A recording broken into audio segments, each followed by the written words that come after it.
These two girls go crazy over the hot cashier, but the MC is staring at what looks like a full-grown monkey behind the counter. He finds it gross, and let me tell you why. Haseon has this weird talent for spotting horrific creatures pretending to be human. Most of them are harmless background NPCs, but right after he leaves, that same cashier is eyeing him. Yeah, you can smell the trouble coming. Later, when Haseon is alone, 3 guys drop down right above him. He looks up, nearly dies on the spot in panic, apologizes for stuff he never did, and tries to escape, but nope, fate already hates him. Turns out the stranger is some Venom-type dude asking if Haseon can see through their disguises. Haseon never bothered wondering how or when these creatures learned his secret, but he panics first and runs for his life next. The Venom guy casually throws snakes and those Venom noodles bite into our boy before he even reacts. He feels every cell freezing from the poison. They call our boy weird name Bium and tell him to stop acting clueless and show his power. That's when Haseon snaps these idiots seriously jumped the wrong person. A giant tiger bursts out of nowhere, knocking Haseon off his feet. He wonders why God sends a tiger when he is clearly a cat person. Suddenly, a massive explosion hits, and the Venom dude finally realizes the monkey detective was right. This guy really does have an ancient seal spell. The tiger shifts back into a regular human and apologizes to Haseon for keeping him waiting, and then turns to attackers.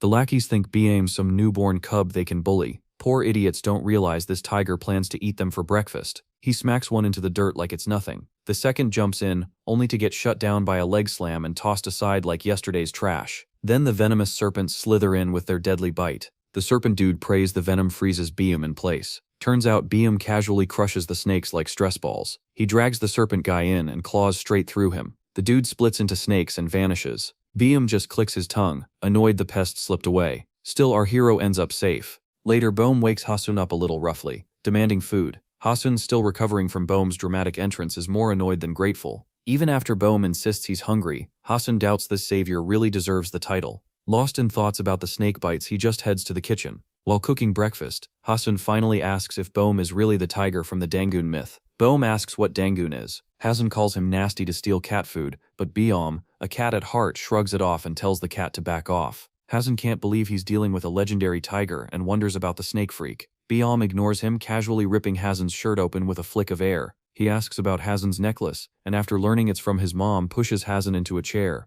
Biam warns that things are about to get tricky. Haseon lightly whacks him on the head, declaring he's fine as long as those claws stay away. The next day, a new kid named Lee Young shows up in Haseon's class. Everyone's chill about it, but Haseon looks troubled. So there's this bully named Mansu, who runs into Young by pure bad luck. Mansu even grabs Young's head, but Young still smiles. Mansu loses it, swings at Young, but bam, Young's real side comes out. Mansu freezes like he can't even process what just happened, while his goons stand there confused. Then Mansu grabs a chair and turns it on them and starts to beat the crap out of them. While Young rejoices, Sojin peeks in quietly and is shocked to see the chaos. She rushes outside to find Haseon, but before she can explain, Young pops up behind her asking if she's talking about him. Sojin stands frozen, probably still in a post-jump scare daze, but strangely, Haseon starts walking away. Young tags along like it's the most normal thing in the world, asking if he can crash at Haseon's place. Sejin, sharp as ever, hits Haseon with a major task he didn't even know was on his plate, and he just nods like it's fine. They split, patting themselves on the back for being responsible, but it's a total disaster waiting to happen.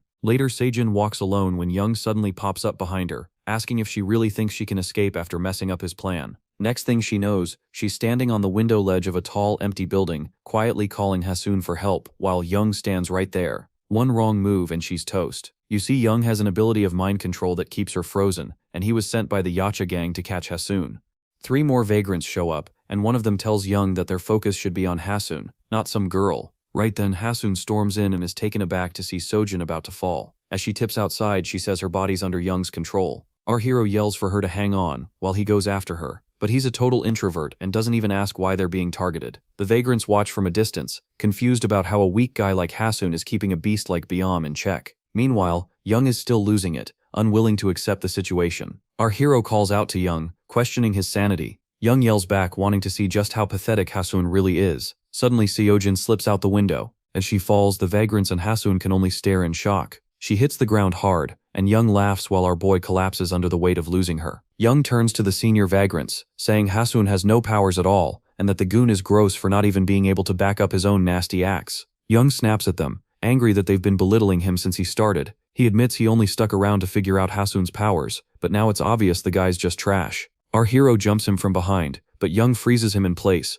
warning he's not in the mood for any killing today. One vagrant grabs Young's arm, insisting they need Haseon without a scratch on him. This just fires Young up again, but the senior tries to calm him down, so Young takes control of the guy's body, making him twist his own neck and break the rest of it. The others shout in disbelief, and Young tells them to sit tight if they want to stand again. He then turns to our boy and chokes him until he can't breathe. But suddenly a vagrant behind Young bursts with dark energy, which gets sucked right into Haseon. No one knows how he's consuming that dark mist like it's nothing, but now he's overflowing with power. Finally, our hero snaps back to control, feeling that wild energy coursing through him. Young gets all hyped to finally face someone who's actually a challenge. Our hero charges, and Young blocks it with that same annoying swagger. But when our boy unleashes a big blast, Young spits blood and freaks out, questioning how Haseon broke free from his spell. He starts twisting his own arm, shocked that Haseon is fighting back with his own power. Haseon grabs him, furious about Suffojin, and says Young's gotta pay for what he did to her. Young just smirks, thinking Haseon has no idea he's about to lose everyone. Our hero smacks him so hard that Young, in pain, actually wonders when this loser got so strong.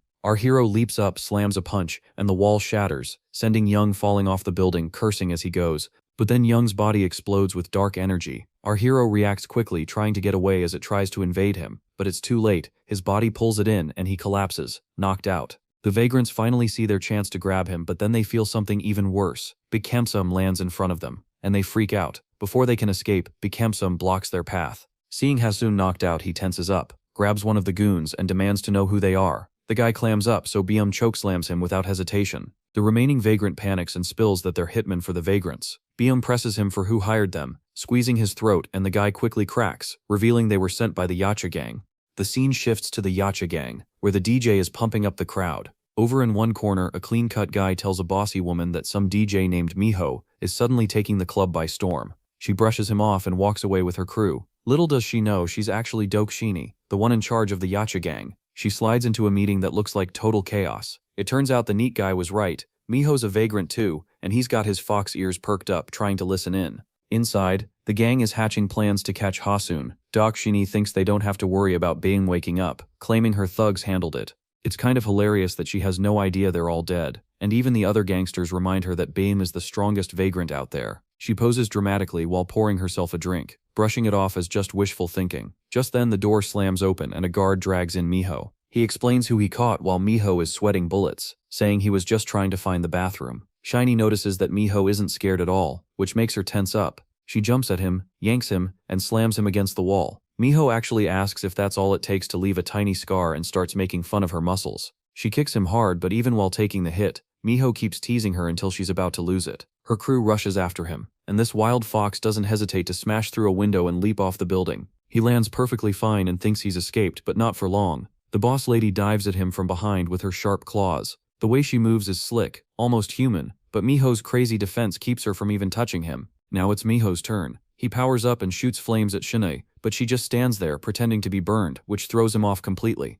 From the fire, she figures out who he really is. Meanwhile, a black van is waiting, packed with a different team getting ready. The female leader, Yiseo, tells her crew to chill. They'll make their move when the time's right.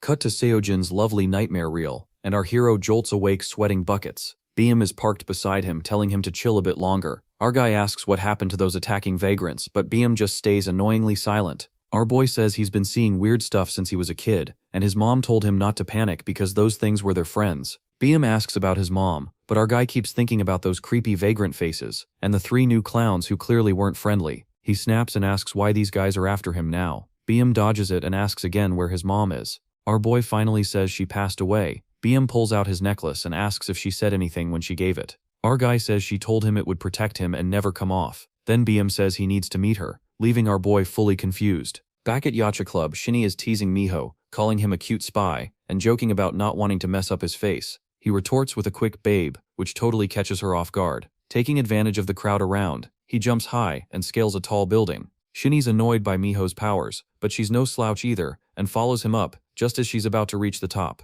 Out of nowhere, Miho hits him with a fire square to the face, and blasts it with insane force. But she ducks midair and dodges it. Then Shinny takes a boxing stance and throws a punch aimed right at Miho's face. He's quick but can't avoid the next hit, and it lands hard. Miho realizes he's up against a serious opponent. With no options left, he flips back, but Shinny's right on his tail, targeting where he'll land. There's a huge boom as Yiseo clears the area below, gearing up to jump into the fight. Meanwhile, Miho's head is spinning after taking that beastly hit. Shiny tells him he's only the second person to ever take her punch. Miho jokingly says he wants to meet the first person for real. She gets pumped, bulking up and tearing her shirt in the process. Miho gets into a defensive stance. For just a second, she blinks and sees Miho floating just out of her reach, which shocks her. Then he blasts fire at Shiny. She tries to block it, but the flames nearly scorch the entire rooftop. She ends up bruised and down on her knees, asking Miho when he landed in this world and why. Miho finally shows his true self and says he wants to find out exactly what her master wants. Turns out Shinny's also a vagrant, and she gets furious, but it's too late because Yuso and her crew show up,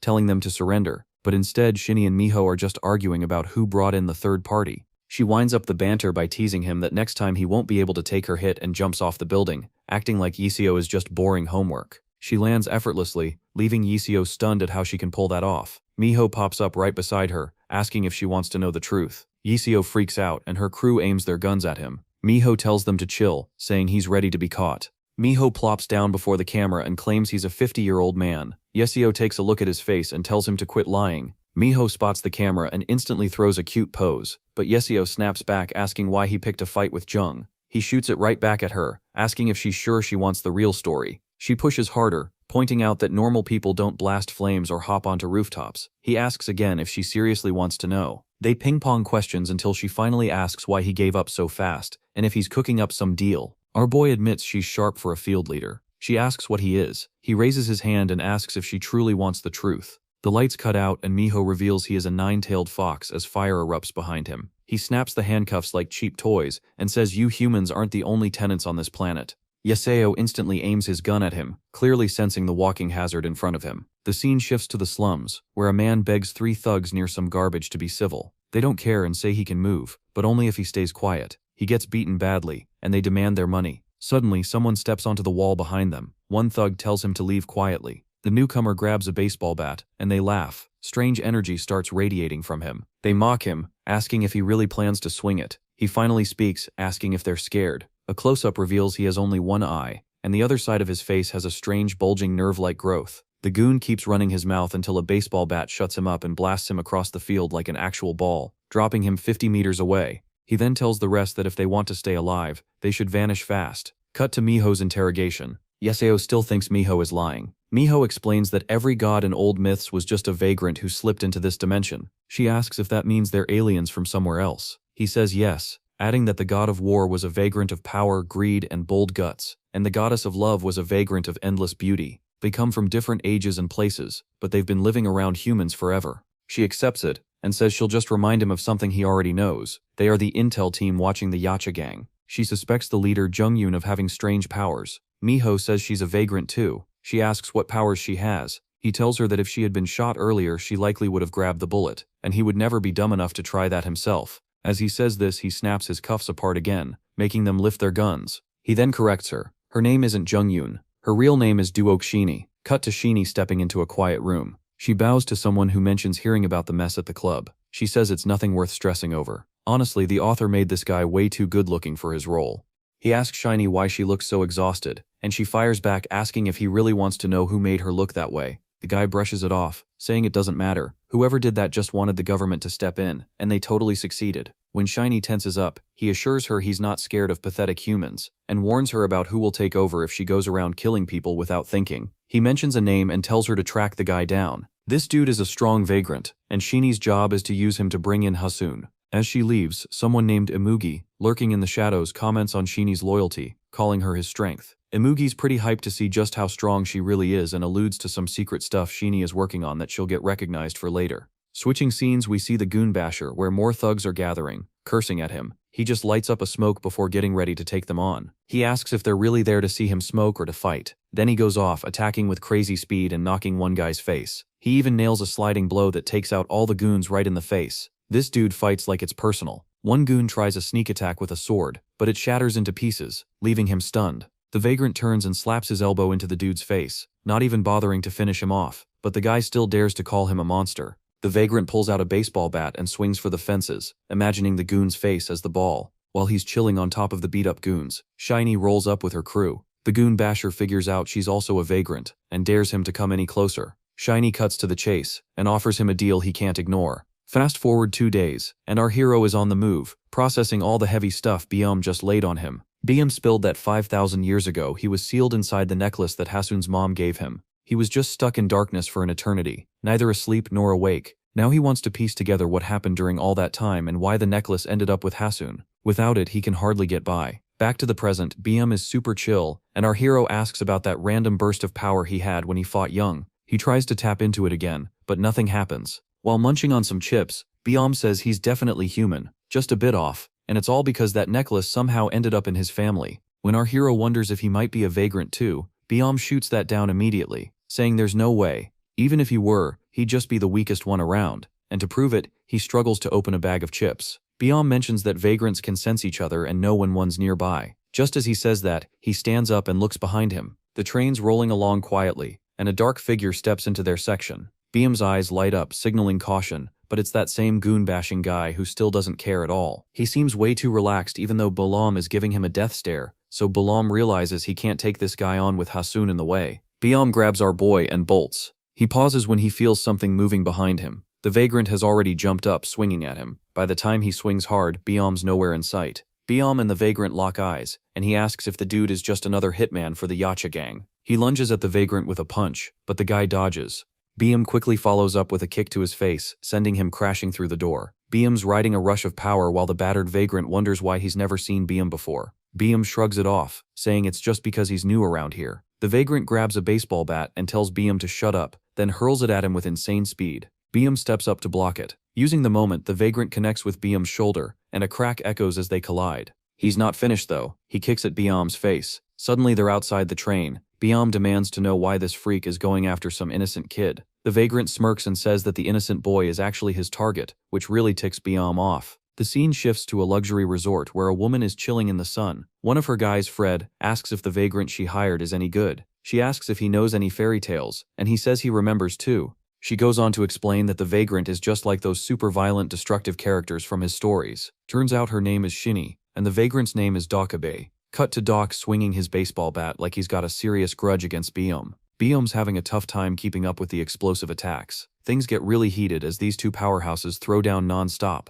BM starts to feel like Doc is really pushing him. Deciding it's time to end this, BM goes all out, his aura flaring and his nails turning monstrous. Doc can't believe what just happened. It's already too late. BM goes for him with this crazy move, the Pale Mist Claw, and cracks Doc's special bat. Doc quickly tries to defend himself. BM charges at him like a blur while Doc swings his bat, but he's already too late. Doc gets a shock and tries to swing again, but totally misses. Suddenly, BM is right behind him, gathering this wild energy in his arm. Doc totally lost track of him. He turns around just in time to see BM's second attack coming in hot. The new move, the Inferno Claw, tears through Doc, leaving a bloody, fiery trail. Doc coughs up blood and goes crashing onto the train tracks. BM's face goes beet red, and he shuts his eyes thinking he's some kind of action hero. But then the real hero shouts a warning, just as BM gets hit by a train, slamming him against the front window and making him realize how many aura points he just lost in front of Haseon. Now Haseon's all alone, and to make things worse, Doc is starting to wake up. Our hero is sweating like crazy when Doc shows up right in front of him, casually telling him to come along quietly. Doc notices that Haseon looks super scared, and he remembers getting Haseon's details and being told to bring him in.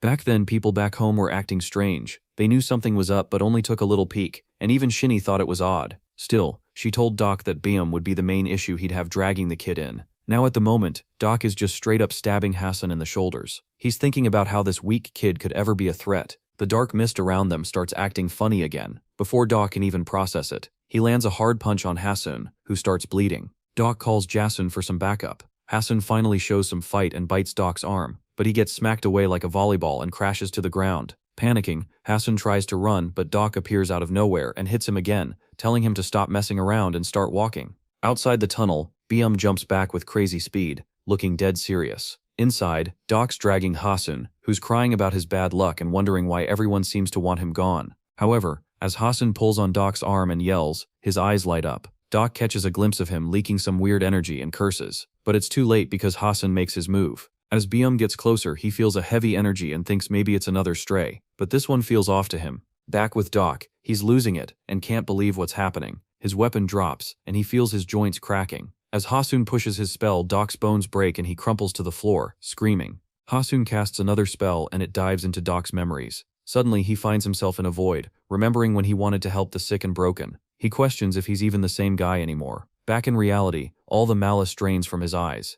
A train almost hits him, but he barely jumps out of the way. Now there's a bigger monster staring him down, and Doke knows he's done for. As the train rolls past, Doke spots Byeom's body glowing with a fierce energy. Byeom's furious at Doke for even touching Haseon, totally unaware of how much Haseon has already messed him up. The scene shifts outside the lab, where Imugi brings Shinny along, and they run into that weird guy from earlier. Imugi can tell right off the bat that the experiment worked, and the guy outright admits it. Turns out he's Haseon too, a famous doctor that Shinny never thought she'd actually meet. He breaks down the whole process pretty simply. They took Haseon's DNA, tossed it into a test kit, and just waited to see how the body reacted. Imugi asks how the results turned out, and the doc says they were insane. Better strength, stamina, reflexes, and healing. Imugi jokes about feeling jealous, but the doc quickly points out the downside. Those boosts don't last long, and the kid goes back to normal in a day. To get the full benefits from what the body produces, they'll need the real deal. Imugi catches on right away. They need to bring Haseon here. He asks how the test subject is doing, and the doc mentions that the failed implant left the kid in pretty rough shape.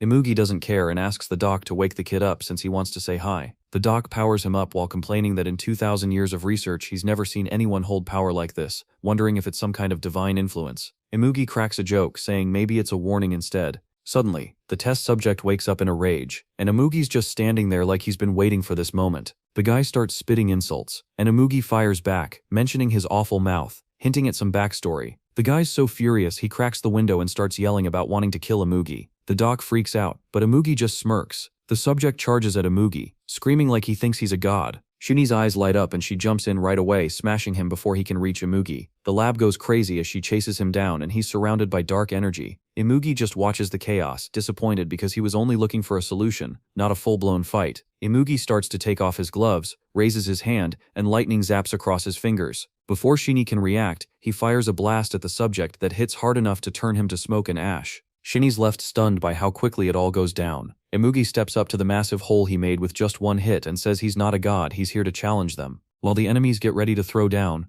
Byeom is on a ship battling with seagulls trying to steal his shrimp chips, swatting them away with his claws while our boy is still out cold. He remembers when Byeom asked why he stopped him from going after Duck, and our boy said it was because Duck already has a place where he's needed. The scene shifts to those same slums where Duck is stumbling through the streets, drenched in blood. People rush to him as he finally collapses, and it's obvious they're the ones he's been fighting for all this time. Back at the lab, Shiny gets a call and tells Imugi that Doc messed up trying to grab Haseon. She decides to handle it herself, but Imugi jumps in and says he'll go instead. She's a bit shocked, but he gives her a sly grin, saying he hasn't felt this excited in ages and that his heart is racing. Meanwhile, our hero's ship lands on a totally deserted island. He explains it's Baikwa Island, where he lived until he was 7, even though he can't really recall anything about the place. Beam urges him to take the lead, but our boy snaps back, telling Beam to follow him since it's his island. As they explore deeper, he realizes everything has changed. Even his memories don't match what's around, and he starts to wonder if something went down here. He remembers racing through those paths with friends and hearing his mom calling him back home,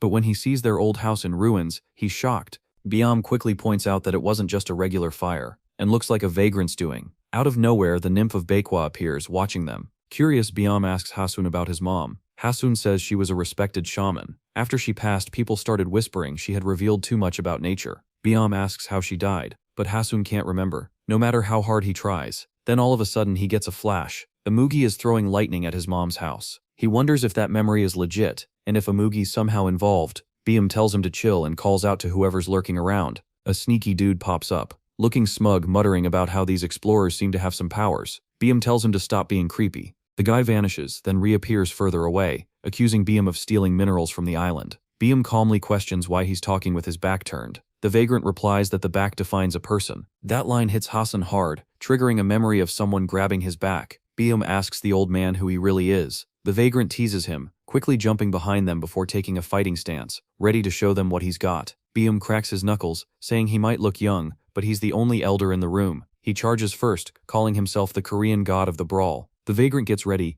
eager to see if the legends hold true. He swings, but Beam glides past and slips behind him. The old man grins, saying that's exactly where he wants him. He strikes again, but Beam keeps dodging, teasing him about being too slow. The vagrant gets annoyed and tries to slap him, but Beam avoids it. Eventually Beam lands a hit across his back, causing clear damage. The old man winces and admits he's starting to get who Beam is, but still mockingly says he expected more from those skinny legs. Beam freezes, irritated, and warns the old man that he's really not in a place to talk. He slashes twice at lightning speed and asks if that still feels weak, insisting the old man repeat what he said about his legs. Byum points out he can see the old man's moves before he even thinks of them. With the vagrant now bruised and stumbling, Byum steps up asking if he's ready to spill the beans on who he really is. The old man stays quiet for a moment, then his hand bursts with energy. Suddenly a massive stone structure shoots up from the ground and slams into Byum's face, sending him flying. The vagrant straightens up, grinning, and asks if they're still curious about his identity. More stone pillars erupt around them as he gets ready. The old vagrant lifts his head and announces that the real fight starts now. Byum adjusts his jaw after taking a solid hit and gets annoyed when he spots the old vagrant showing off his muscles. He quietly goes after the guy, unaware that the old vagrant has set up another sneak attack. Suddenly the ground starts to split open, and out pop these wild, messed-up Sigma-face structures. Byum quickly figures out that this guy is blocking him with those things. Then one of those structures slams into him right in the balls, so bad that his sperm production department officially quits on him, and he crumples over. The old man introduces himself as Jang Sung, and Byum is taken aback when he suddenly recognizes him as his old vagrant. Even Jang seems a bit thrown as he remembers Haseon. Byum asks if they know each other, and Jang finally connects the dots that Haseon is there. He squeezes Haseon's cheeks, saying he missed him so much. Jang takes Byum through a strange passage and says someone's waiting for him. Inside, Byum finds a picture of his mom that hits him hard, but Jang keeps it chilled and leads them to his place. Byum asks why he started a fight without properly introducing himself. Jang shoots him a harsh look, still feeling the pain from those claw marks. However, Jang lights up when he sees Haseon, finally feeling some relief after worrying for 10 years. Byum asks how his mom died, and Jang prompts him to remember the storm, the lightning strike, and some shady guy watching from afar. Then he fills in the blanks. Back in the day, his mom was involved with a dangerous guy, a wannabe dragon, and realized there was no way to stop him, so she focused on keeping her kids safe instead. She handed little Haseon a family necklace and made him promise to protect it. He didn't fully understand back then, but she had faith that he could handle whatever came next. Now Jang finally drops the name, the Amugi. Just hearing it sends chills down Byum's spine. Meanwhile, a scared vagrant is sprinting through a bunch of tall buildings, chased by Miho, who's calm but radiating power. Miho tells him to trust him, insisting he only wants to talk. The snake-faced vagrant collapses, bleeding and shaking. Miho demands to know where Byum is, the one he accidentally awakened as the poor guy keeps bleeding out. Miho is chatting with Yuseo, the intel girl, about this old legend where the Bear Clan and Tiger Clan were duking it out for control of the land. She reminisces about the founding myth, adding that while it's all a bit exaggerated, people tend to overlook who really led that epic showdown. Miho reveals that Byum is the god of the brawl, and the leader of the Tiger Clan. When Yuseo asks if the Bear Clan came out on top, Miho confirms they did, but Byum mysteriously disappears right before the final round, giving the bears a major advantage and letting them wrap things up quickly. Yuseo wonders if they're currently hunting Byum, and Miho says yes, explaining that the Yacha gang broke his seal and wants to use him. They need to take action because even if the gang manages to bring Byum over to their side, they might end up needing to take him out. Meanwhile, Byum looks like he could take on anyone, facing off against a giant bear. He throws his classic claw slash, and when the bear gives up, he strikes a victory pose. But he's still not convinced this bear is the top vagrant. Then Jang douses him with water, trying to give him some waterfall vibes. Jang thinks there's real power in Byum, but it's buried under a lot of rust. Byum agrees he's noticed that too, and that's how their training kicks off. The first day is all about running. The first week involves light deadlifts, healthy food, and steady workouts. Byum realizes he needs to embrace this power while staying calm to manage it. But then thoughts of Sojin, Young, and Dok pop into his head, totally ruining his peace of mind. Suddenly, a dark memory hits him, an Amugi wrecking his home, and trash-talking the Bear Clan, calling it a burnt-out ruin. Back then, little Haseon wanted to rush into the flames, but someone held him back. Now his eyes flash red, and he's got this heavy feeling that something bad happened to Haseon. Jang quickly wraps Byum in a hug as he goes off from all that dark energy. Both of them realize the dead vagrant's power Haseon absorbed is messing with his mind. Jang can't believe this is really Haseon. He's giving off some serious raw rage. Byum keeps drawing in that dark energy until he's strong enough to break Jang's hold and lunges at Byum. Byum dodges just in time. Haseon strikes again, and Byum starts to wonder how he got so good all of a sudden. He grabs Haseon's arms and begs Jang to do something before Haseon completely loses control. But Jang's frozen, staring into Haseon's eyes, which aren't even his anymore.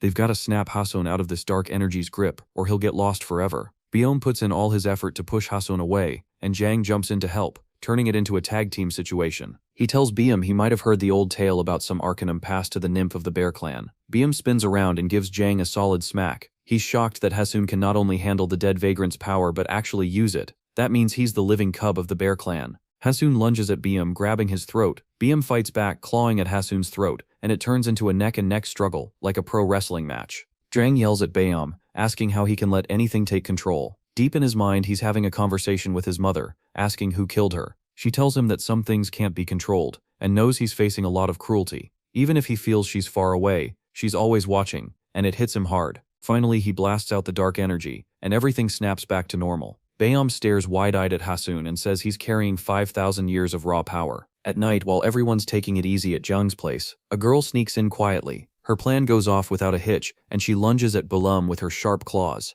Just as she's about to land a hit, an explosion jolts Balum awake, leaving her a little disoriented. The goofy guy shows up, and the vagrant girl goes off on him for messing up her attack. Jang's freaking out, still wearing his eye mask and not able to see anything. Baeom is really ticked off. These attackers just wrecked his awesome dream. He warns them that they won't make it back alive. Meanwhile, outside, our hero is grinding away training against tall structures. He suddenly realizes all this chaos is happening because he's from the Bear clan. Just then, someone attacks him out of nowhere, but thankfully he manages to block it. Another enemy closes in behind him, trapping him. A third guy rolls in with a flaming hand and blasts fire at our hero, who ducks just in time. This beast, a vagrant, looks down at him with a mix of pity and amusement. One of his buddies wants to take Haseon, and our hero is confused about who these guys even are. He decides to face them solo, but one vagrant decides to take a swing at him to test his strength. Back at Jang's house, Jang is holding his own and seems to be taking down the big guy with little effort. The girl notices him, but Baeom jumps in, landing some serious damage on her.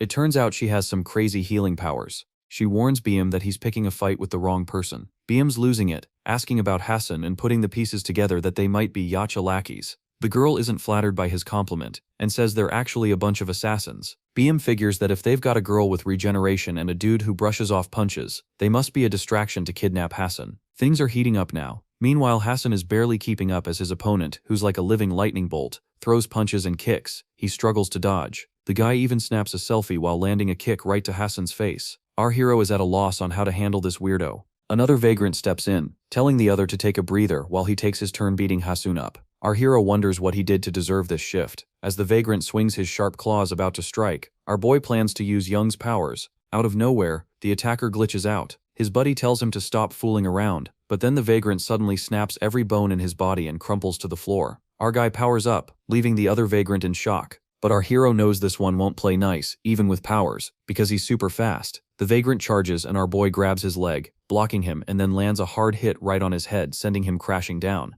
It feels like he's gliding, and he turns to the last vagrant, daring him to take a shot. They're trying to figure out how Haseon's powers really work. He can pull people in and use their abilities at the same time, which is exactly why Amugi wants him. While the vagrant attacks, we dash into Jang's house, where Baeom is laying into the sassy vagrant without holding back. Jang jumps in, throws a rock at Baldy, and sends him flying. The attackers are starting to sweat. The healer girl gives Baldy a boost, and he suddenly looms over Baeom and Jang. She tells him to take out Jang first. Back with our main guy, he's playing it smart until he sees an opening and starts whacking the vagrant, making him look foolish. But Haseon's getting worn out quickly. The vagrant takes notice and hits hard, landing some serious damage. He comes from behind and wraps chains around Haseon. When our hero drops helplessly, the vagrant slams his claw beside him and asks if taking him out now will make the stolen powers come out to play. The boss tells him to back off, but the vagrant claims he's done with Imugi. The boss tells him to stop with the drama, but the vagrant pulls out his weapon, announcing his rebellion. Meanwhile, back at home, Baldy's gone wild but gets quickly humbled by a team combo. The healer calls him a trash fighter and tries to buff him again. Baeom scoops her up mid-spell and tells her that even a vagrant can't survive a beheading. She's shocked, but her moment's cut short because she's already out of the game. Back to our hero. The vagrant attackers start brawling with each other. The boss gathers power for a punch to put his junior in his place, but the rebel dodges mid-air. Another punch comes in and knocks him down. The boss reminds him that he made his choice and turns his attention to our main guy. Suddenly, power surges into him and freezes him in place. The rebel vagrant has used a power just like Young's. Then he strolls over to our hero, who's lying there like he's on a break from his main character duties. He grabs Haseon's hair and claims he's his new partner, warning that if he tries anything smart, he'll be picking his tendons off the floor. Out of nowhere, a huge monstrous hand comes down and just snaps the vagrant's neck. Back at Jang's place, Baeom and Jang are totally shocked by this surprise attack in the middle of the night. Baeom asks about Haseon, and the old man thinks they should check on him but believes he's doing fine. Then dark energy starts leaking out of the dead vagrants. The old man can't wrap his head around the fact that Haseon is absorbing it,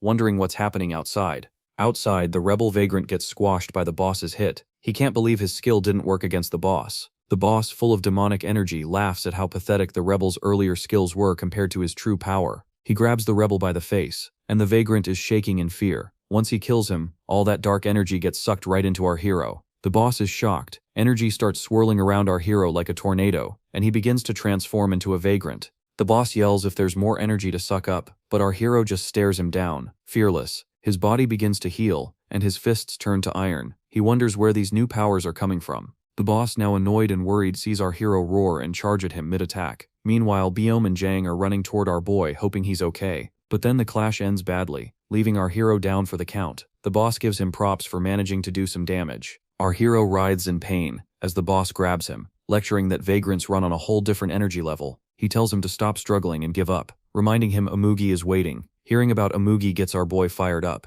and he roars while grabbing the boss's arm. The boss snaps, claiming that Haseon is still weak even at full power. Looking aside, he sees daggers floating in the air aimed right at him. Now the boss is begging our hero to knock it off. The daggers hit, piercing him, but he still manages to slam them away with a powerful burst. He boasts about being invincible and tells our hero to quit resisting. Our boy is also building up aura. He snatches a dagger and puts all his energy into a single strike, landing some serious damage. But the boss isn't done yet. He lashes out with chains that surprisingly hit nothing. Out of nowhere, our hero is in the boss's face and lands a massive blow that shatters it. Stepping on him, our hero keeps the dagger buried and starts punching with sheer force. Blood flies everywhere as he relentlessly beats down the boss, his fingers almost breaking but saved by insane regeneration. The crafty boss laughs, daring our hero to think this is the end. But as our hero realizes he's in control, he slams the boss's head with a crackling force. He screams for him to die and keeps pounding away. Biome and Jang are frozen right behind him, and Biome asks the old man who this kid really is. The boss's head is practically a puddle now, and Haseon's face is covered in blood. Even Biome is starting to get scared of our hero. The scene switches to Doc chilling in the slums, leaning against the wall and thinking about what Haseon said about family and the people he's supposed to protect. Suddenly, the door to his place swings open, and a guy tells him someone's outside waiting. When Doc checks it out, he gets hit with bad news. Our supervillain Imugi shows up and casually asks where Haseon is. Doc confidently says he has no idea. He can't go after him because he's hurt. Imugi cools down and asks one more thing. Why is he rounding up all the vagrants here? Doc looks worried and says they're just lost souls with no direction. Imugi smirks and says that's exactly the problem. Each vagrant needs a job that matches their powers. Doc doesn't get what he's on about. Imugi, being all cocky, says he's taking them all and giving them something worthwhile to do. Doc realizes his situation is pretty grim. Then a bunch of goofy vagrants show up, making it easy for Imugi to swoop in. Doc pleads with Imugi to back off.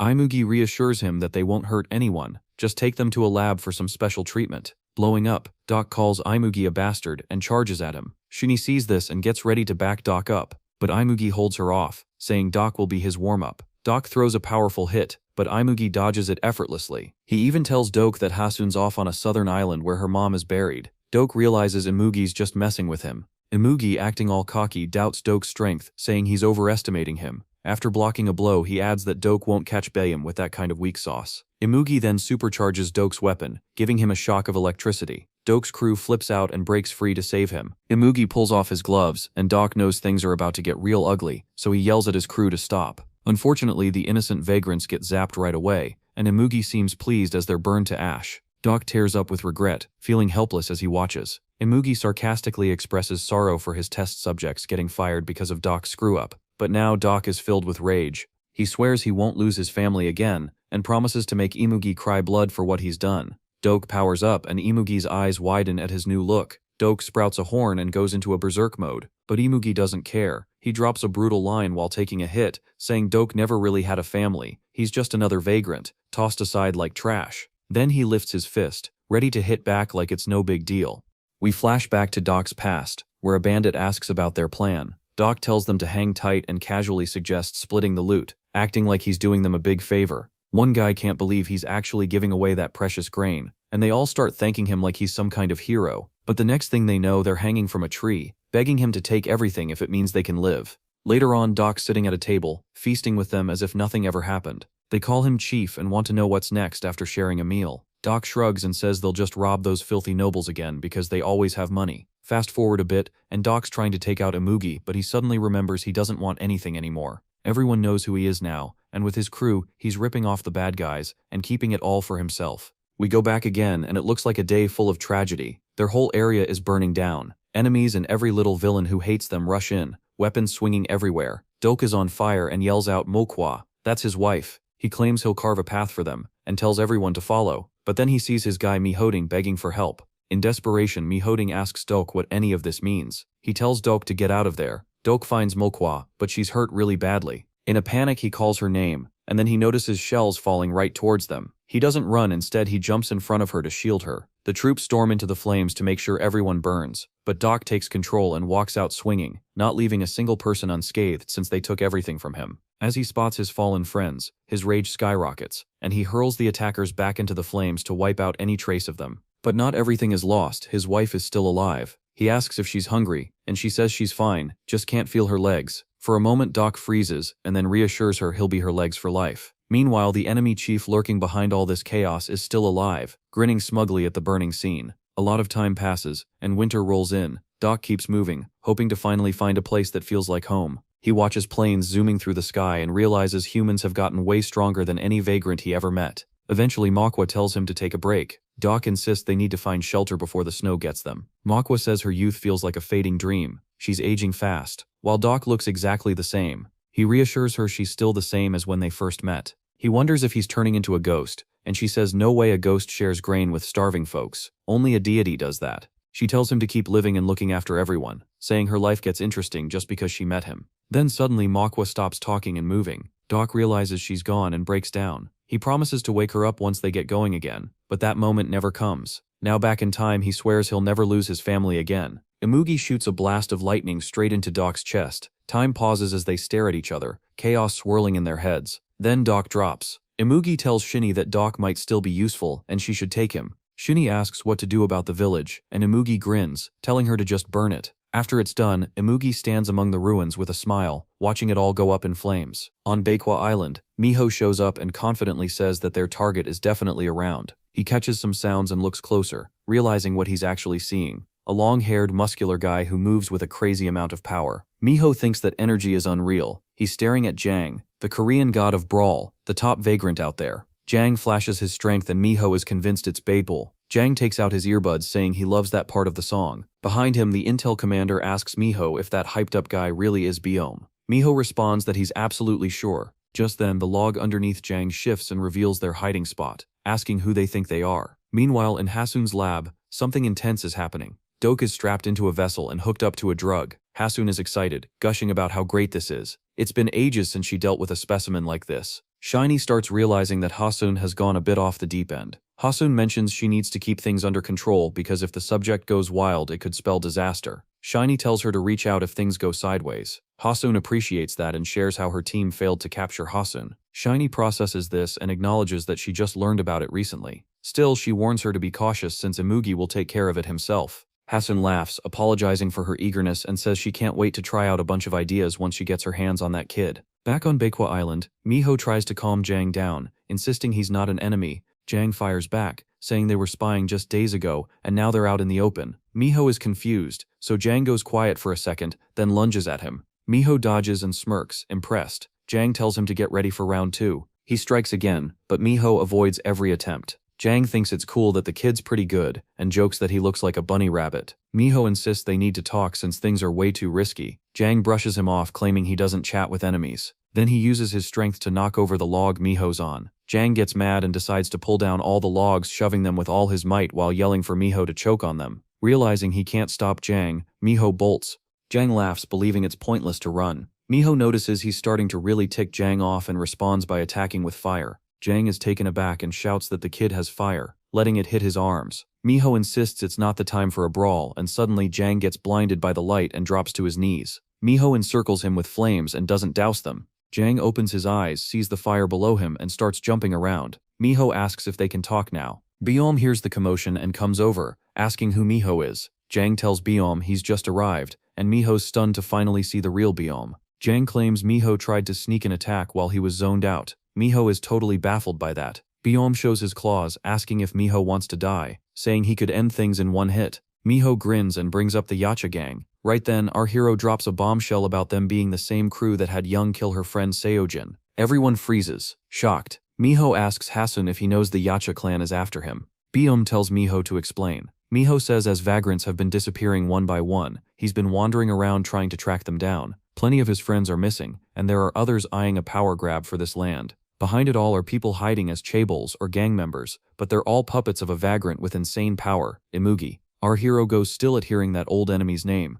When they get to Jang's place, the old man tells Miho that Biome is the final obstacle in Imugi's way. Miho thinks it's crazy how Imugi sees Biome as just this last wall before his big dream is within reach. Inside, Biome's soaking up all the attention, and Miho can't figure out how that guy got so strong. Jang adds that Haseon is actually the missing piece of the whole situation. Haseon says once Imugi gets his absorption ability, he'll take out Biome without even thinking twice. Jang explains that if Imugi gains Biome's power, no one will stand a chance against him. Miho pipes up and says he's not backing down this time. No matter what happens, even if it means facing death, he'll fight till the end. Jang notices how much Haseon has changed since the day she lost her mom. But even then, he tells her that Imugi is already stronger than anyone there. Haseon asks if that's supposed to include Biome. Just then, both Biome and Miho sense something rushing at them. Out of nowhere, these strange creatures attack. Jang grumbles, annoyed that they just finished fixing the house. The guys pull out their claws and charge after the monsters, and Shinny shows up, acting all tough like she can handle it by herself. Miho can't believe she came alone. Then another voice cuts in. It's Imugi. He's grinning, calling them idiots.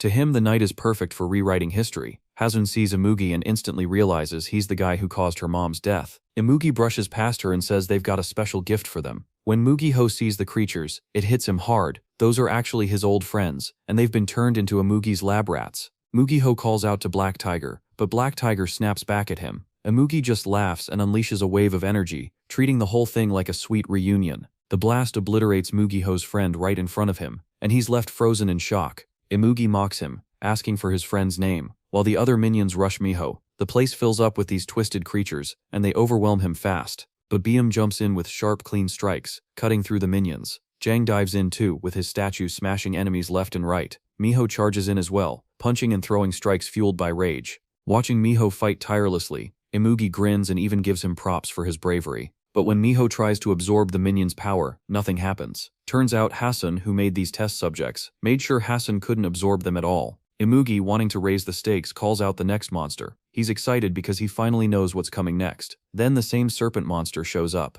As soon as Imugi tells it to go, it shoots its snakes at Miho, biting him instantly. The monster is pumped about it, saying he's been itching to kill Haseon, but Imugi promised him something better if he let her live. Right then, Imugi blasts the serpent monster, claiming he just wants to give it a new life. The blast turns the creature to ashes right in front of Miho. The vagrant dies in the most pathetic way, and all that energy gets sucked right into our hero. Pain rips through him as the poison spreads. He feels every toxin burning inside him. Jang and Biome are freaking out, while Imugi watches with pure joy. Imugi tells Shinny to grab Haseon, and she doesn't even hesitate before going for it. Meanwhile, Miho is sitting there feeling sorry for himself, apologizing to his dead friend for letting him down. The old Jang yells at Miho to snap out of it and protect Haseon. Finally, Miho gets his act together and vows that those guys will regret what they've done. Shinny leaps at Miho, but he throws up his Miho art in a fiery wall just in time. She calls him a damn firefox and warns him that his little tricks won't fly with her. And just like that, the fight breaks out between Miho and Shinny. Miho's heated, ready to torch her and all of her friends. While that's going down, Jang grabs Haseon and hightails it out of there. Shinny laughs, saying Miho looks pretty sexy when he's angry. Miho throws a question at her about how she can be okay with her friends dying. Shinny just smirks back, saying she doesn't care since in this world only the strong survive. Miho notices she's gone from trying to be a tough boxer to just plain crazy. He mocks her, saying it's her last chance to use her powers, and she better enjoy it while she can, and she fires back by calling him Baby Fox. This is where things really kick off. She hurls a heavy punch, and Miho barely blocks it, stunned by the sheer power behind it.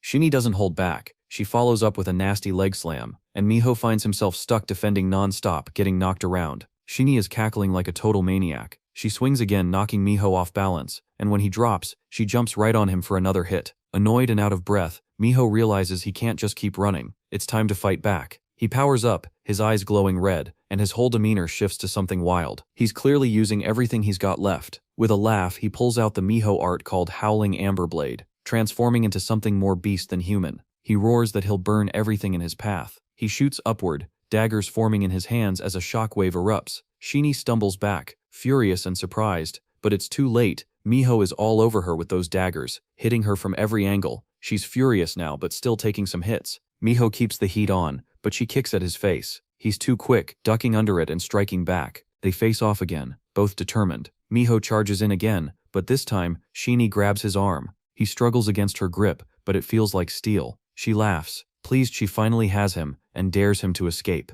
Miho challenges her to try, but she slams her forehead into him, throwing him to the ground. She tells him to get back up, clearly eager to see what else he's got. Running low on energy and covered in blood, Miho sees Imugi step in, who can't help but comment on how this feels like déjà vu. Imugi reminisces about the old year of the snake and chuckles smugly. Miho looks worried as Imugi brings up a blood-soaked limping fox from 500 years ago that Miho can't believe he remembers. He recalls the monster hunt that wrecked the city, led by none other than Imugi. Imugi says it took them ages to move past that. Miho asks what Imugi got out of it. Imugi explains that humans brought shame upon their kind, so the retaliation was deserved. Miho shoots back, calling that nonsense and pointing out how many friends were lost because of it. Imugi argues that living alongside humans is pointless if they outlive them by thousands of years. Furious and crackling with energy, Miho yells that if he can't kill Imugi tonight, nothing else matters. Using the art of Kamiho, he goes berserk and unleashes his ultimate move, Heavenly Fox Advent. His body lights up as he prepares to take down Imugi. Sheni tries to step in but is thrown aside. Facing the ramped-up Miho, Imugi stays cool, calling it lovely. The two get ready to battle as the monster hunt kicks off for real. Miho yells that he's gonna get revenge for his friends, even if it means he has to go down today. Imugi starts cracking up, saying he hasn't seen such a big display of loyalty in ages. Miho tries to make a move, but nothing happens. Imugi tells him it's over, he controls the wind and rain, and there's no way Miho can beat him with fire. Then Shini jumps in and takes Miho down with one hit. Imugi asks if Miho has any final words. Out of nowhere, Dang shows up behind Imugi, shouting for him to stop. Meanwhile, Shini flies up behind Jang, trash-talking him like he's useless. When Jang turns to see the mess he got into, Imugi zaps him with lightning, and Jang goes down screaming in pain. Imugi laughs and tells Jang to crawl back into his corner, just like when he messed up Haseon's mom and stomped on Jang's skull. He plans to finish Jang off and take Haseon for himself. Jang can only curse back, but Imugi gets distracted and notices Bingham is already charging at him. Bingham lands a punch right on Imugi's face. Suddenly Shini yells at Bingham, claiming she's his real rival, not Imugi. Bingham isn't having it.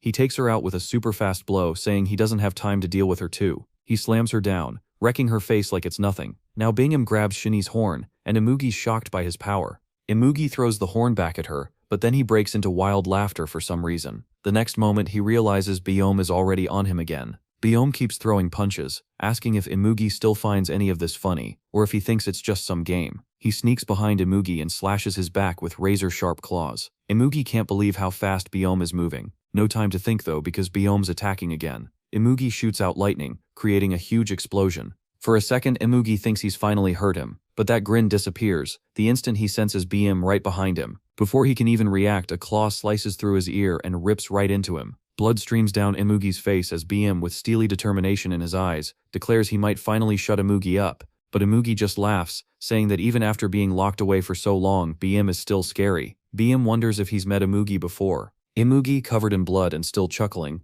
tells him to look closer and remember. Biome starts piecing it together that Imugi used to be the Bear Clan's guardian. Imugi presses him to make sure he remembers. Biome confirms that he does, adding that Imugi was useless back then too. Suddenly a bright pulse appears in front of Biome. Imugi instantly gets restored as dark energy explodes from him. He reminisces about how Biome was once seen as the strongest but still lost, leaving only stories behind. Imugi rises into the air, enveloped in darkness. The hole Biome punched in him seals up like it was never there. Massive tentacles and serpents burst out from Imugi's transformed body, and he laughs down at Biome. Imugi talks about how Biome slept for 5,000 years and crushed anyone who dared to get in his way. Biome just smirks, calling it a cute trick. That sets Imugi off, and he releases his devil serpents. Biome tries to tear them apart, but they wrap tightly around his arms. Imugi mocks him, asking what he thinks he can do with just his claws. More monstrous serpents appear, and start tearing into Biome, biting his skin. Biome is annoyed, calling them worthless strings. Imugi taunts him, questioning if brute strength can really solve everything,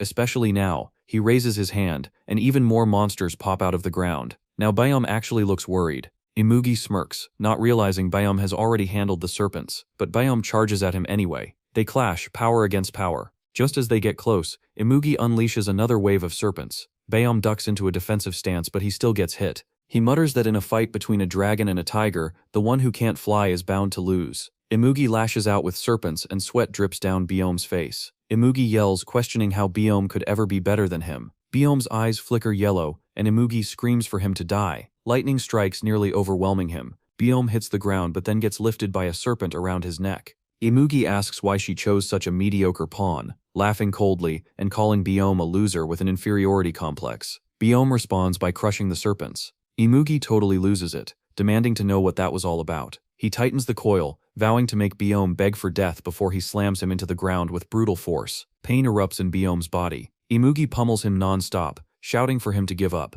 More serpents dig into Biome's flesh. Even Biome can feel himself fading. Imugi slams him into the earth again, glaring down with vicious eyes. He loosens the serpents and sends one for Biome's throat, convinced he's already won. He calls it Biome's punishment, and summons thunder once more. Lightning crashes down, creating a huge explosion. Imugi laughs, insisting that all that talk was pointless, and pulls the serpents back as smoke rises. In the haze, Imugi is confused about what's happening until suddenly, one serpent gets ripped apart. He snaps back to reality, demanding to know where Biome is. Then out of the smoke, Biome grabs Imugi's arm with a grip so tight he can't move. Biome stands right in front of him, eyes pitch black with a golden glow, and calls Imugi a slippery fish pretending to be a dragon. Imugi gets angry, but it's too late. Biome says he'll show him what a tiger can do. He strikes with incredible force, sending Imugi flying like a rag doll. Before Imugi even lands, Biome is right on him again, delivering a crushing blow that buries Imugi in the ground. He collapses like a puppet with its strings cut, blood dripping from his mouth, but he still laughs, claiming he's been fighting non-stop. Biome charges again, and Imugi remembers how Biome was sealed away for 5,000 years and still won't go down. He sees raw power in Biome's eyes as his strikes hit like a tiger's roar, freezing Imugi in place. Imugi's expression tightens, and a massive blast sends Biome flying backward. He strides through the dust cloud, but then something strange hits him, throwing him off balance. It feels like something is rushing through the air. He raises his guard. As the smoke clears, Imugi stands tall, motioning for Biome to come closer. His eyes are darker and deadlier than before. He opens a third eye, showing his final form. In a cold, threatening voice, he declares that Biome will die here. Biome realizes Imugi has transformed into an Acacian, a corrupted vagrant that's turned into a demon of destruction. The three-eyed Imugi stalks towards Biome, looking like he's ready to wreak havoc. Biome backpedals, grimacing at that new eye on Imugi's forehead. Old Jang instantly knows they're in serious trouble. He remembers what our boy's mom said. Mugi wanted to be a dragon but messed up and turned into an Action instead. When he asks what that means, she explains it's a bunch of corrupted forces, basically a mix of evil, and the only option left for someone lost in the abyss. Old Jang realizes she was right. He tells Bai to grab Haseon and bail, but Bai won't have it. Jang insists it's too risky to stay, but Baim is dead set on taking down Imugi tonight. In a split second, Baim appears right behind Imugi. The speed is insane. Just as Baim reaches out, a tentacle lashes out and grabs his arm before Imugi even registers it. The grip is fierce, and Baim feels the pain, confused about where all this pressure is coming from. Imugi lifts him off the ground, dragging him down with those tentacles. With a smirk, he fires pitch-black lightning straight at Biome. The whole gang shouts for Biome, but Imugi barely pays them any mind. He's already won. Suddenly, Biome is in the air above and behind Imugi. They clash hard, trading blows. Biome swings, but Imugi blocks him. Dark arms grab onto him mid-attack, fueling his anger. Imugi slams him back, but Biome breaks free and rips away the tentacles. In no time, they're trading strikes while spinning through the air. Old Jang sees Imugi has become pure evil, while Based looks like he's about to drop. Just then Misho wakes up and can't believe it's really Imugi. The devil snakes clash with the trigger claws, and the fight feels intense. Biome tries to gain an edge by going higher in the air, while Imugi, calm and smirking, flicks his wrist, hurling dark energy and lightning down. Biome's crazy speed lets him dodge this time. Using his third eye energy, Imugi summons huge devil serpents that tear through the ground and swarm Biome. He fights back but gets overpowered, wrapping tightly around him and crushing him. Biome can feel every bone under pressure, but it's not enough to take him down. Imugi channels lightning into his arm and fires a lethal blast right at Biome, setting him on fire. Biome screams in pain, nearly buried and crushed. Haseon's eyes go wide as he calls for Biome. Through the smoke, Biome realizes he's lost so much blood he can barely move. Imugi hovers above him, mocking his earlier bravado, claiming he's not the Imugi Biome once knew. He raises his arm to summon red lightning. The clouds crackle with energy, ready to strike, and this time, Imugi looks like he's about to finish Biome off for good, unleashing all that energy. Out of nowhere, Old Jang leaps in, tossing wooden statues into the air to block the attack. He yells for Biome to pull it together, saying he's bought him a bit of time. Biome can barely get himself to move. Jang is running on fumes, pleading for Biome to get back up. Meanwhile, Imugi cranks the lightning to max, pouring every bit of energy into it. Old Jang stands his ground, determined not to let his loved ones go down. Haseon remembers he's a hero and coils chains to attack Imugi. Jang tries to stop him, but it's too late. Imugi turns his attention towards Jang. In that moment, Byum finally rises, fully powered up and ready for round 2.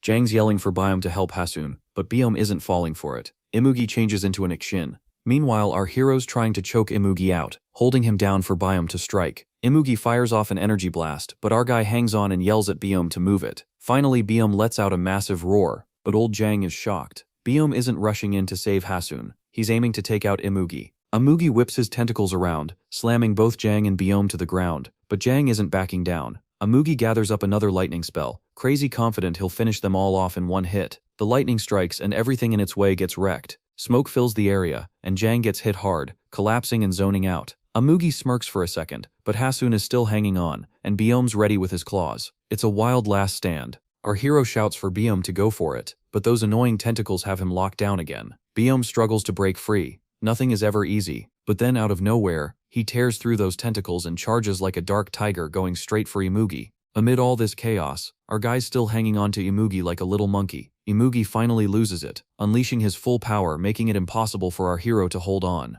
The energy wave flings him away, and as he falls, he just hopes Byum finishes Imugi off for good. Byum doesn't hesitate. He leaps in and slashes at Imugi. Imugi barely gets a defense up, but Byum pushes through and digs into him. Blood spills from Imugi's throat as he desperately tries to stop it. He's lost on how Byum suddenly powered up. He collapses with Byum looming over him like a nightmare. The tiger charges again, and Imugi is just trying to hold himself together. Feeling a death blow coming, he mutters that he didn't want to go out like this. In the final moment, Byum's about to smash him, but out of nowhere, Imugi explodes upward with one last surge. Smoke rises, and both beasts are still standing, but Imugi's stamina is shot, while Byum's still got plenty of power left to put him down for good. Suddenly Doc shows up with his bat, ready to smack Byum into next week. Byum's furious that Doc's suddenly on the Yacha gang's side, but Doc doesn't care. He just swings and knocks Byum out cold. Shiny grabs Imugi while Doc looks at our unconscious hero. He hesitates for a moment thinking, then scoops him up and carries him off. A little while later, Shiny bursts into the lab. All worried about Imugi, Haseon, acting casual, says Imugi just has some minor injuries, and a lord like him doesn't break that easily. Shiny, already irritated, snaps back asking if they really have to do the transplant right now. Can't they just wait until Imugi wakes up? Haseon reminds her that Imugi's lifelong dream is to take Haseon's power and be reborn as something totally unique. That just ticks Shiny off even more, and she yells that she's not against the transplant, just that they can wait until Imugi is conscious. Haseon hits back, saying she clearly doesn't trust him. He goes on about how Imugi shouldn't let something so minor bother him. Then he adds that if Imugi can't push through this, maybe his vessel was never meant to be. Finally, Shiny snaps and grabs Haseon by the neck. Haseon calmly warns her that the transplant's already underway, and if she hurts him, it'll affect Imugi too. He starts bragging about how he's creating the strongest superhuman ever, which leaves Shiny stunned. She demands he stop everything right now. Haseon's practically ecstatic, obsessed with the idea that he's making this powerful being right in front of her. Shiny desperately calls out to Imugi to wake up and stop the grafting, but he can't hear her. Though she wants to smash Haseon in the face, she knows it'll just make things worse. Haseon shouts that she doesn't understand anything. At that moment, Haseon finally snaps back to consciousness. He's confused about where he is and what kind of nightmare this is. Spotting Imugi, he immediately wants to break free and take him down. Shuni and Haseon see he's awake, and Haseon gets this crazy look in his eyes, like he just won the lottery. The machine speeds up, and Haseon, bewildered, demands they turn it off right now. He squeezes his eyes shut and suddenly everything goes silent. But when he opens them again, he finds himself in some strange room, hands tied up. Haseon is thrilled that Haseon is all alone. He admits he's always wanted to see Haseon in person. Our hero starts yelling, wanting to know who this creep is and what's going on. Haseon just laughs and tells him not to die yet, or he'll mess up the fun. Doc walks in, and Haseon realizes this is the same scumbag he knows, but Doc just walks past, ignoring him entirely as Haseon calls out. A sharp-featured man wears a confident grin, clearly amused by the situation, while another man behind him chuckles with a mocking smile, showing they feel completely in control. In front of them, a heavy-set blonde boy looks nervous and confused, sweating as he takes in his surroundings, while a short-haired girl beside him stays alert but tense. The blonde boy asks where they are and who these people are, clearly not understanding what's happening or why they're surrounded. Instead of answering, the men laugh at his question, one of them leaning forward mockingly as the group tightens around them, making it clear they have no intention of explaining anything. A frightened boy looks around in panic, his eyes wide as he demands to know where someone has gone, clearly realizing something is wrong. One of the men locks onto him with a cold stare, staying silent as he studies the boy's reaction, already sizing him up. Another man steps closer with a cruel smile, openly stating that they are going to enjoy dealing with him, making their intentions clear. Nearby, a muscular man watches calmly with folded focus, showing no urgency to stop what's about to happen as the tension fully settles in. The muscular man watches with mild curiosity, letting out a low reaction as he calmly observes the situation unfolding. Suddenly, his expression sharpens when he senses movement, his eyes narrowing as something unexpected catches his attention. One of the attackers lashes out in anger, striking violently while shouting in frustration, releasing his pent-up rage through brute force. The blow sends the victim crashing hard to the ground, the impact echoing through the room as the attack lands cleanly. The aggressive man smirks as he approaches, saying he is just as curious, while admitting he has been wanting an excuse to beat someone up. On the ground, the injured boy struggles to breathe and weakly asks what they are all doing there, clearly shaken by the attack. Looking down at him, one of the men mockingly welcomes him, treating the situation like an introduction rather than an assault. Stepping forward, the leader declares that the boy is now part of Class 13, as the group closes in and the tension fully settles. Lying on the floor, the boy clenches his teeth in confusion and repeats the name in disbelief, clearly not understanding what Class 13 even means. Still trying to process everything, he asks why this place is called a school and what they are supposed to be learning there. One of the men grins coldly and answers that they do learn a few things, using a cruel example to make his point clear. Leaning closer with a mocking chuckle, he adds that there is no graduation here, making it clear that once you enter, there is no escape.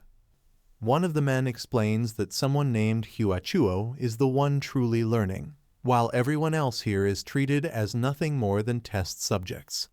He describes their lives as lab rats locked behind iron bars, forced to keep going until they eventually die without any escape. As the boy struggles to stand, another man steps forward and bluntly states that Class 13 is the lowest rank among them all, setting their position clearly.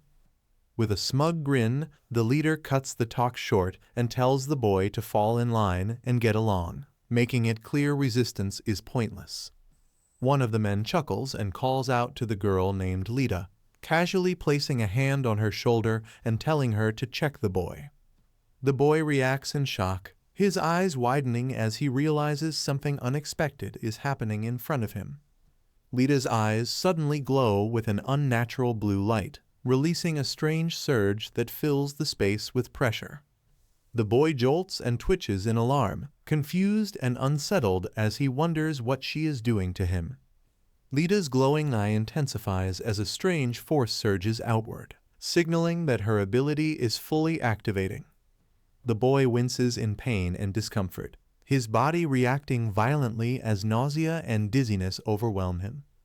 While maintaining control, Lita evaluates him calmly, noting his mental resistance and physical flexibility as the scan continues. Watching the results with interest, another observer reacts with mild surprise, clearly intrigued by what Lita has discovered. Lita continues her scan and lists multiple abilities one after another, including weapon summoning, telekinesis, regeneration, and body hardening, forcing the others to stop and listen. Struggling to breathe, the boy panics internally, realizing she is somehow reading his powers while his body still hasn't recovered. One of the men reacts in disbelief, questioning how someone could possess so many abilities at once. The leader glances at Lita with interest and asks if she is certain about her assessment, clearly starting to see the boy in a new light. Lita pauses mid-scan as the others react in disbelief, expecting even more abilities to be revealed. Her glowing eye flickers briefly before she goes silent, signaling the scan has reached its limit. She calmly states that she misread earlier and confirms there are no additional abilities beyond what she already listed. Watching this unfold, the leader grins with clear interest, remarking that the boy might actually be useful after all. One of the men laughs it off, mocking Tabasa, while complaining that he keeps getting pushed aside during the discussion. Growing impatient, he grabs the boy by the collar and demands to know who he really is. Another man snarls in irritation as the tension spikes, clearly annoyed by how things are unfolding. The boy finally shouts back, insisting he needs to see Huachuo and arguing there is no reason for him to be used for experiments. The boy is slammed down hard, crying out as his body hits the floor with force. Nearby, the muscular man stiffens slightly while Lita watches from behind, sensing the situation escalating. The attacker snarls that no one escapes this place and claims the boy is nothing special, asserting his dominance. Enraged, he charges in and beats the boy again, accusing him of acting superior as the blows land one after another. The attacker mocks the boy, asking if he is scared, but suddenly freezes as something shifts in the air. Nearby debris and an overturned desk loom in the background, emphasizing the heavy tension filling the room.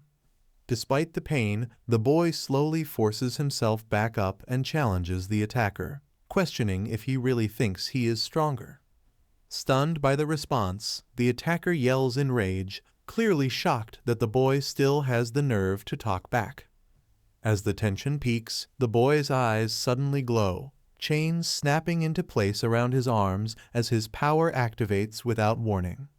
In a burst of speed, he lunges forward, dragging the chains through the air and shocking everyone who witnesses the sudden counterattack. One of the men screams in rage, realizing too late that the boy has turned the situation around and is striking back. The boy charges past them in a blur, chains whipping forward as his movement leaves the group stunned by his sudden show of strength. As the attacker lunges again, the boy's eyes suddenly glow red, and a violent surge of power erupts, forcing his enemy to recoil in shock. The pressure intensifies as the boy focuses, his gaze locking in while the unseen force tightens, overwhelming the attacker completely. In moments, the tables turn, the attacker is lifted and choked mid-air, realizing too late that he has lost control of the fight. The boy watches coldly as the man collapses, mocked by the others, silently vowing to become stronger after surviving yet another attempt on his life. Bruised and kneeling on the ground, the boy swears silently that everyone who looked down on him will eventually pay for it. Watching him from above, the leader smirks and coldly tells him that whatever fate awaits, he deserves it. Suddenly, a violent surge erupts as the boy's eyes glow red, his rage exploding while he screams Dampier's name and declares his intent to kill. Overwhelmed by the presence invading his mind, he clutches his head and roars for it to get out, barely holding himself together as the power runs wild. A violent surge erupts as power floods the room, the air warping when the attacker's eyes flash with intense energy. In response, the boy's eyes glow sharply, signaling that something dangerous has awakened inside him. The two lock gazes, their powers colliding silently as tension spikes to its peak. In that instant, it becomes clear this is no longer a one-sided beating, but the beginning of a real confrontation.